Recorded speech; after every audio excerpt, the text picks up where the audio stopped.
everyone, it's me, Terri of the Yarn Joy podcast. Welcome to another episode of Tuesday Tidbits. So in today's Tuesday Tidbits video, I wanted to talk about 7 different crochet tools that I think is either necessary or just something that is good to have. This video may be geared more toward beginners because a lot of these tools are kind of self-explanatory, I guess. But if you're like me and you just like to see what people use and what kind of tools they like to use, even though you may have been crocheting for a long time, then I'm going to show you my favorites. Okay, so and then this is in no particular order, except that I do want to start with number 1 with crochet hooks. Okay, so I have used many crochet hooks throughout my crochet experience, but my favorite crochet hooks are any of the crochet hooks that have the cushy handles. Okay, like I said, I have used many different types. There's all kinds. There's wooden ones. There's aluminum ones, like the boy or basic boy or Susan Bates hooks that have no cover on the handles. There are really fancy, pretty ones that people have covered in polymer clay. In fact, I have a beautiful one that's got a flamingo on it, and I should have pulled it out, but I didn't.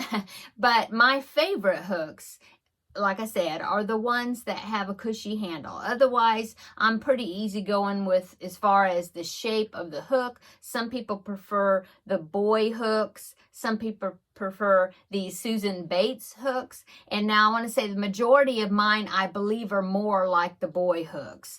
The difference is that the boy hook has the space that heads down the tip of the hook right up until it goes underneath the little crook of the hook is more tapered. I mean, it's not more tapered. It's more gradual. A Susan Bates, I'm looking in my hook keeper back here. I don't know if I have one that's like a Susan Bates that I can show you. Sorry, I should have been more prepared.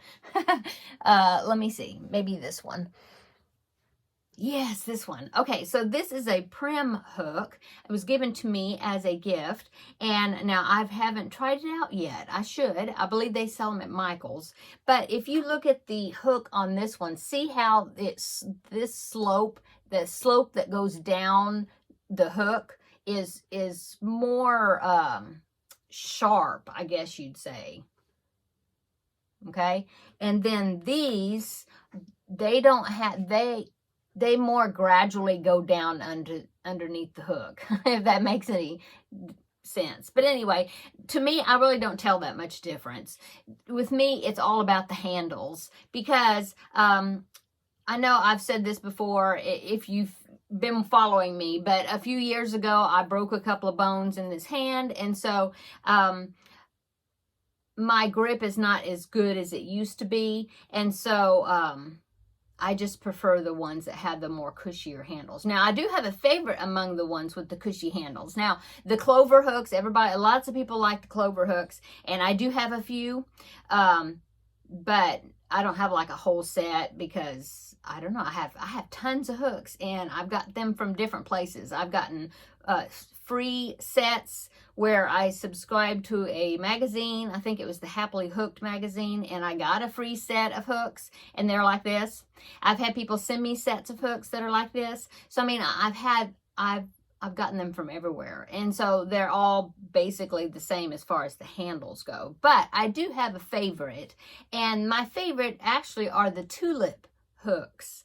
Yeah, tulip. But I only have a few of these. I might have 4 or so, something. I've never gotten a full set because I have so many hooks already. But anyway, I'm 5 minutes and I'm still talking about hooks, so let's go on. So hooks, you just need to really try different ones and find out which one is comfortable in your hand, and go with that one. Everybody's different. Everybody will have different preferences as far as those type of hooks go. Okay, going on to number 2 is a row counter. Now, I don't use row counters all the time. There are all kinds of different types, but my favorite is the little clicker one. And this is actually by Clover. And it's, I want to say it's maybe $7, $8 or something, I think, unless you can get them on sale. But they work so well. See that? They work so well. I don't have any trouble with, I have another one that's a clicker one like this, but sometimes it'll skip numbers and stuff, so it doesn't work very well. But this one is really good. And like I said, I don't use counters all the time unless I am working on a blanket or something that's got a whole bunch of repeats. I mean, like a pattern repeat, and the pattern may have 7 rows or something in the repeat before you have to repeat those 7 rows again, you know, stuff like that. If there's like lots of numbers and things that I have to make sure that I keep track of the rows like really close, then I will use one, and this is the one I prefer to use. Okay, so that is number 2, is a row counter, and there are all kinds of different ones. In fact, let me see, I might even have one here in my drawer. I'll look right quick. I have a drawer in this desk right here, and it is just chock full of stuff. I thought maybe I have one really close that I can show you, but I don't. But they're all kinds. Let me look right close over on this side. I should do what's in my desk drawer sometime, because I've got a ton of stuff in there. Maybe that'll make me declutter it. Anyway, I don't have one, but anyway, you probably seen them. They're red, and they have a little white twisty wheel on either end of it, and there's a hole that's down the middle of it. And I believe it might be more like for knitting needles, because I think you can stick that thing on the end of the knitting needle, and you can keep track of your rows. Anyway, I have couple of those. I have all kinds of counters, but the clicker one is my favorite. Okay, going on to number 3 are yarn needles. Okay, so yarn needles, they have different kinds, but let's see, I have one here. I do prefer the metal ones. I don't like the plastic yarn needles. Sometimes you'll get those free in kits and stuff. I don't really care for those. I prefer metal ones with the big eye. Okay, now this one is a straight one, and I like it okay, but my favorite ones are the bent tip. See how that one's bent? Okay, the bent tip ones, and it has a big hole, big eye. This one is a Clover. I believe it's a Clover also. I will put linking below in the description box. You can get one that's for bigger size yarn. That's these gold colored ones. And then they also have another set. Let me find it. That is for finer yarn, for like number 3 or, you know, smaller yarn. And it's got the bent tip again, see, but it's metal. And those are also Clover. Okay, so I have sets. I have several, 2 or 3 sets, because I'm always losing them. But anyway, I do like them, and I like them sharp. In fact, I don't think this one, no, not this one, but I do have one of these gold ones that I actually have my husband file it sharper, or you like sharpen it. Sharpen it to make it sharper, because I like sharp bent tip needles. Okay, so that is number 3. Number 4 are stitch markers. Okay, so I have many stitch markers, quite a few stitch markers people have given me as gifts, and I love them. They've made them for me. I love them.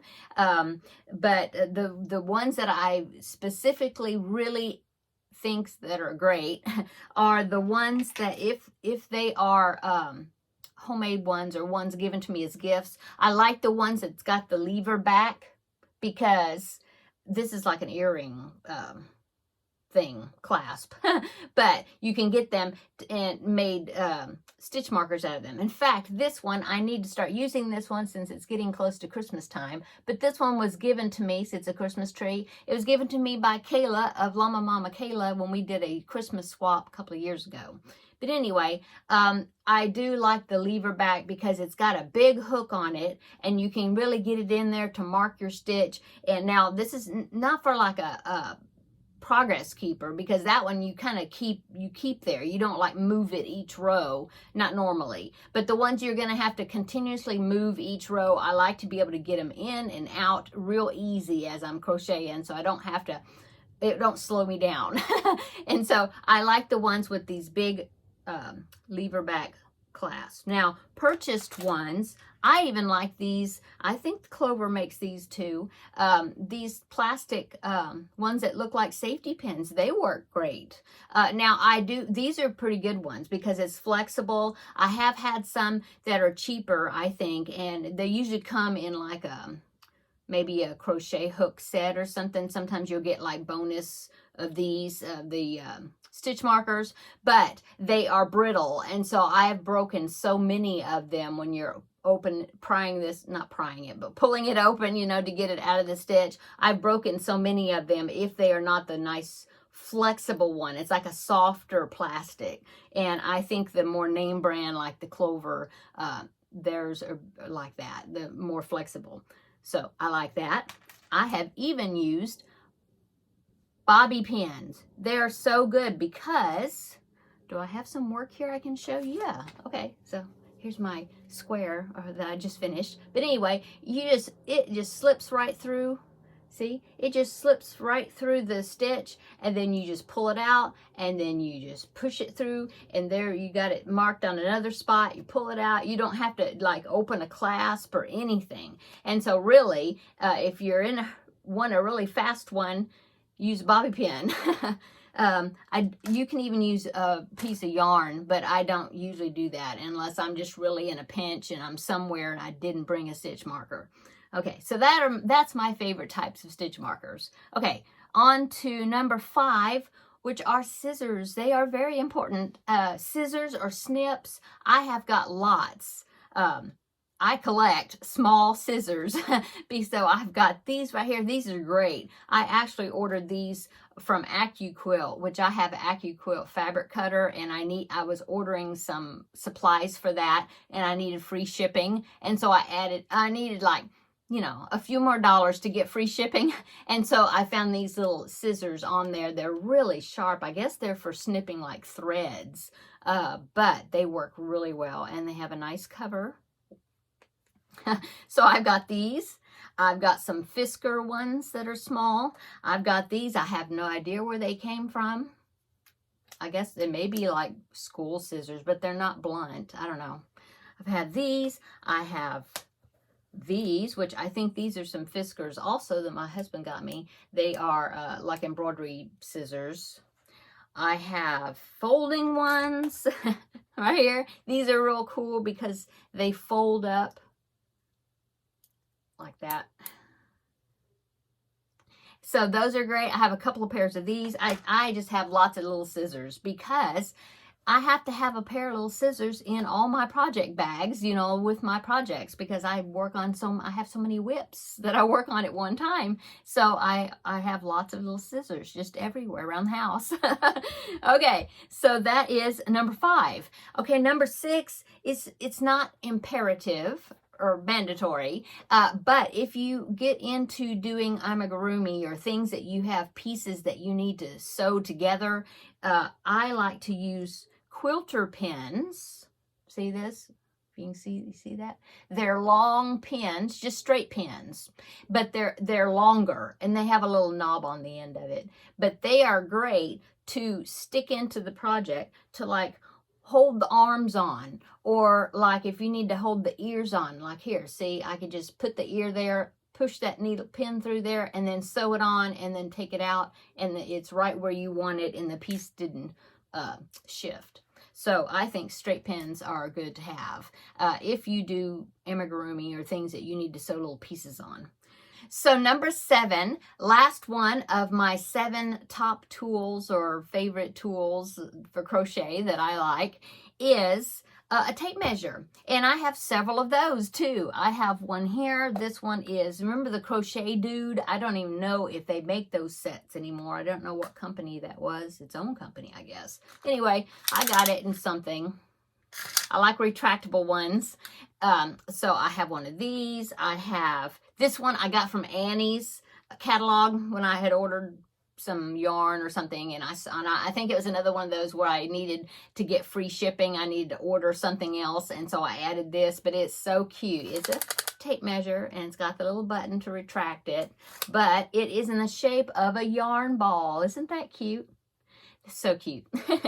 I have, oh, and then my husband even picked me up this at the hardware store. This is great if you are if you have like a big blanket you want to measure, and you have it like laid out on the floor, or you know, on a bed, or you know, something, and you need to like measure several feet, see how many feet wide it is or whatever. This is great to have because it has the little locking feature there, so that way it'll stay. and you can it's got the little hook. You can hook it like across the blanket there, so you don't have to have somebody to hold it. Not usually. You measure it by yourself. So anyway, I've got those. I have other tape measures, but I don't use them all the time, except for if I'm having to measure a blanket or something I'm working on. That's all that I use them for. If somebody asks me like, how big did that turn out to be, or like a shawl or something, and I need to measure it. So anyway, so that is my top 7 tools that I think are my favorite, that are useful to me. And I just wanted to share with you, whether you be a beginner or you just like to know what other people use. Okay, so I'm going to go, I guess. I hope everybody is having a wonderful Tuesday, and I hope maybe some of these suggestions, I will link some of these products if I can find them. I'll link them down below in the description box. And most of these were just bought at, you know, craft stores, Joann's, you know, Walmart, Michael's, you know, stuff like that, except unless it was something that I ordered and I just needed to add a pair of scissors onto my order to get free shipping or whatever. But anyway, I'll try to, like I said, I'll try to link them below, or link a few of these as the counter and different things below in the description box. Come back in 2 days for the regular Yarn Joy podcast episode, and I will show you what I've been working on this week. And also, for those that are interested in looking at diamond painting products, I do have a couple of unboxing videos coming up in just a few days as well, because I just got another shipment. And come back in 2 days in my next video. Bye-bye.